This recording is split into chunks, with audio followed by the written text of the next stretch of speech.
Okay, Sheriff. Here they are. Tell the Marshal this ain't how we do things here. But I'll oblige him this once. If it's all correct, I'll take a photograph. I'll need to see your fingers, palms to you.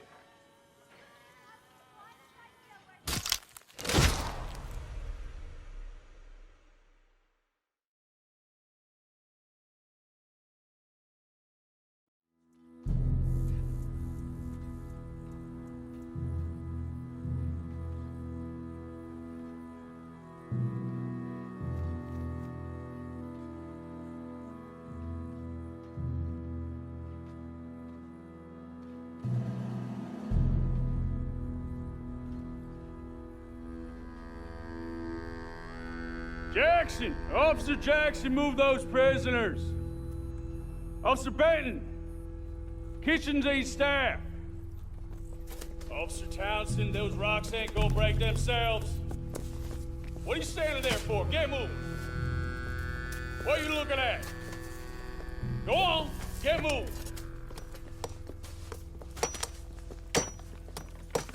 You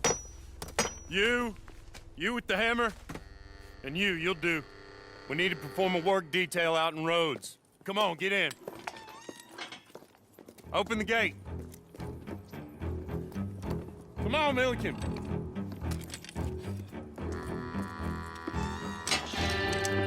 Yeah!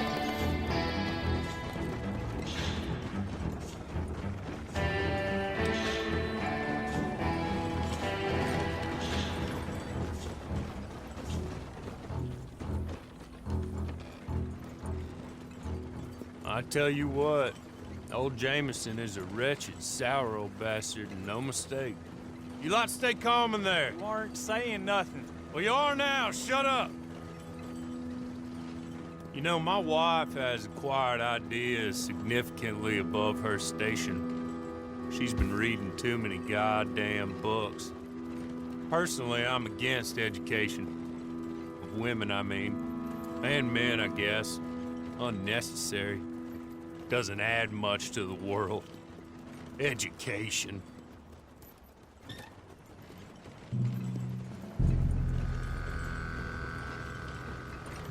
Good day, gentlemen. Oh. Don't do anything stupid, nobody gets shot. Act like fools, and the pair of you will be dead within a minute. Now, what are your names? Jenkins and Milliken. Well, Mr. Jenkins and Mr. Milliken, throw your guns to the ground and get on down here. That's it. Very glad to meet you. It's not worth being rash. You boys get paid a salary. You get that salary whether these people escape or not. Your wives presumably want you alive. Let them out. Now, please. Okay. You all run away. Aside from you. Try to stay out of trouble. This is a stroke of good fortune for all of you. Use it. Now, Mr. Jenkins and Mr. Milliken, be so kind as to quickly run away before somebody gets shot entirely unnecessarily. Go on, don't look back. Mr. Wendt, I believe it was $50 we agreed on. It was. Here's 50 each. Each? Yes. Now get out of here, both of you. My employer and I appreciate your professionalism. All we did was stand there and look tough. And you did it fantastically well. Good day, gentlemen.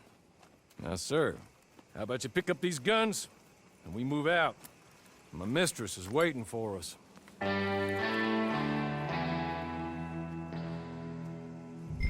Come along. Then you better get on this horse.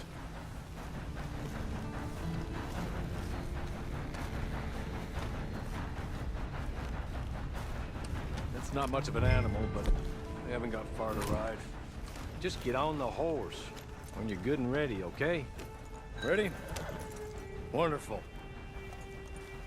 I hope you'll forgive the secrecy. My employer particularly values discretion. My name is Mr. Horley, by the way.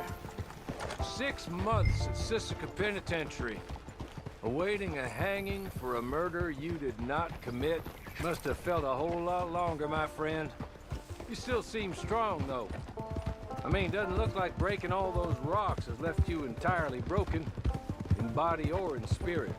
I hope I am right about that. Rounding you folks up, and those sham trials, they were a disgrace. Made a mockery of the rule of law. I still can't quite believe they got away with it. There's others convicted when you were. Came out breathing fire. Maybe you're like that too. Guess we'll see.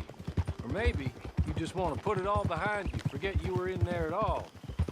That would be fine, of course. You're just up here. There's the camp. Get your horse.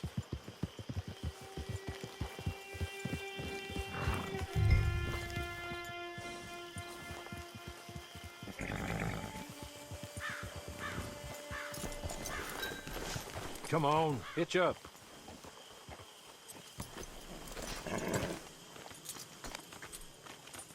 This way. She's anxious to meet you.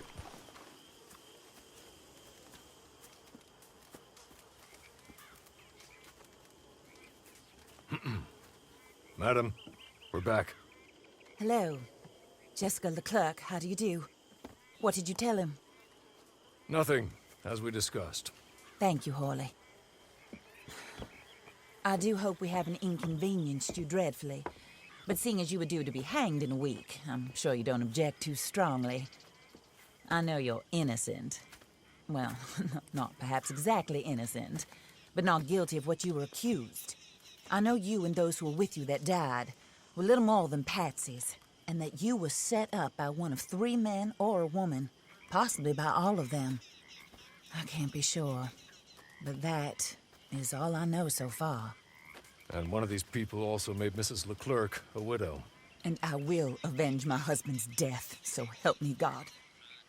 But I will not avenge it upon them who did not cause it, or caused it unwittingly. Anyway, I'm sure this is all a touch confusing and melodramatic. Where are my manners? Hawley, please show our guests to their tent and give them some fresh clothes to put on. Very good, madam. Then serve us both a little refreshment. Certainly, madam. This way. You'll find a change of clothes in there, alongside a few other items you might need, a lasso, a knife, and a lantern, I believe.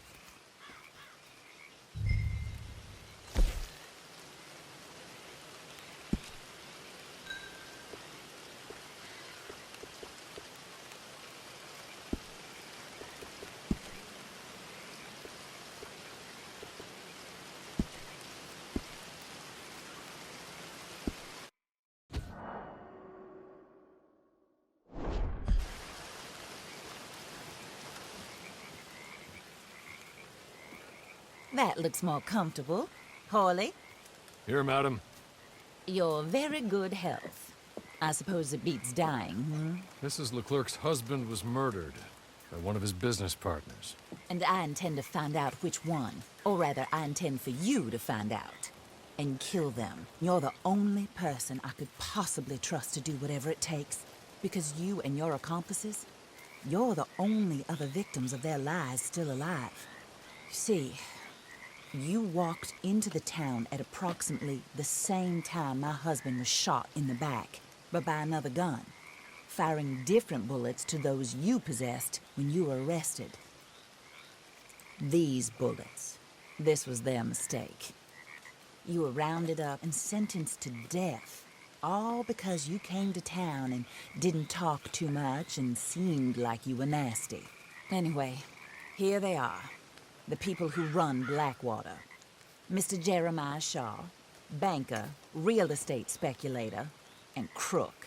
Mr. Amos Lansing, ranch owner, speculator, and crook. Mrs. Grace Lansing, his wife, society patroness, lover of the arts, crook, my former best friend. Teddy Brown, her disgraced brother, outlaw, wanted man, and still in contact with them. All I ask of you is your help in finding out quite what happened. Mrs. Leclerc would like to help you get back on your feet.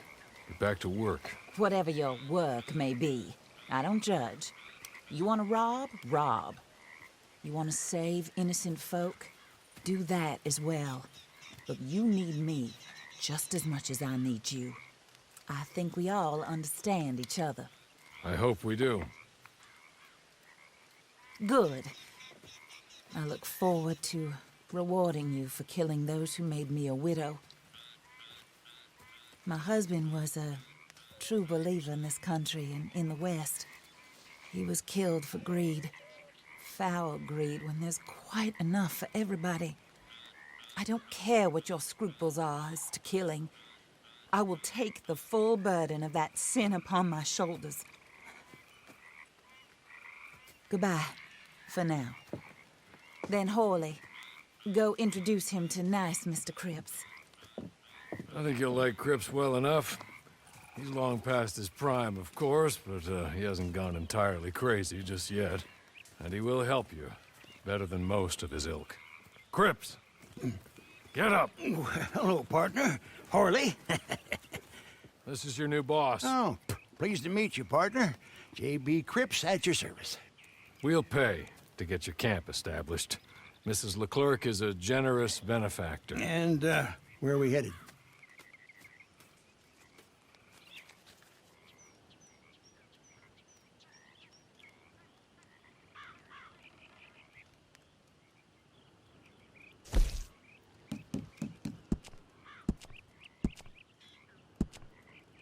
Oh, sir. While Cripps is establishing your camp, perhaps you can go to the station and see the clerk, then head to see Clay Davies. He's a horse thief and not a terribly nice one. Then meet Cripps back at your camp. See you shortly, boss. Good luck.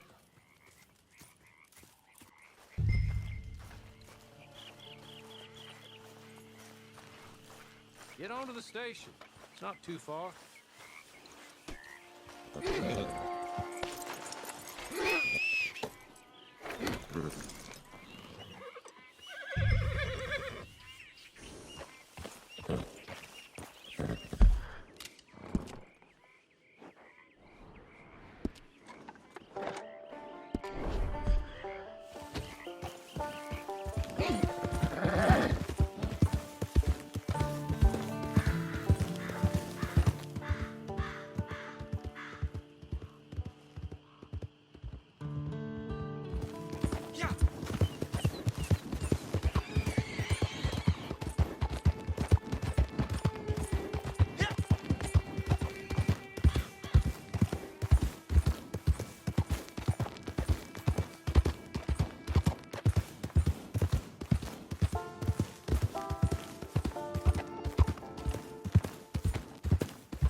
Still unkind.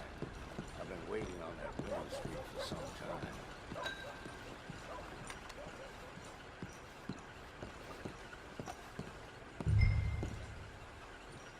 Hello. You must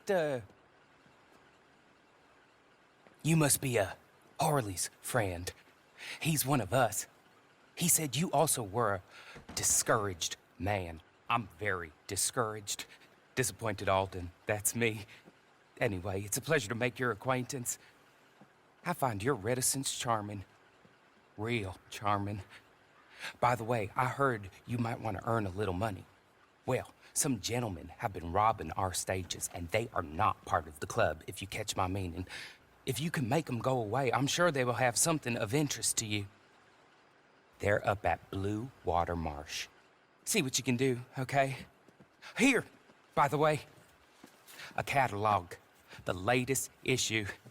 Just came into this armpit from a land more civilized. And if all works out, well, my colleagues and I move around these stations as needed.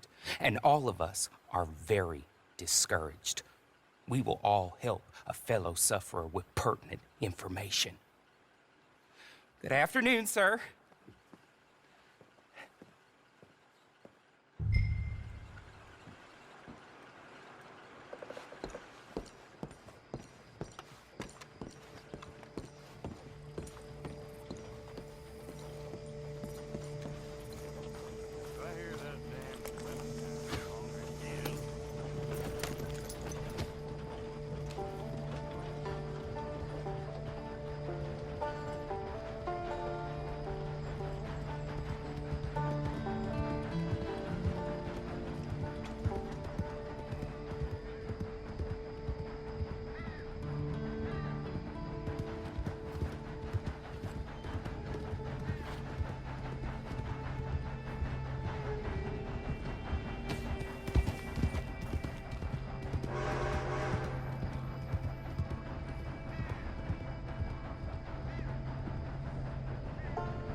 Okay? You're good. You're real good, friend. Here, take this. It's a map. Just be kind.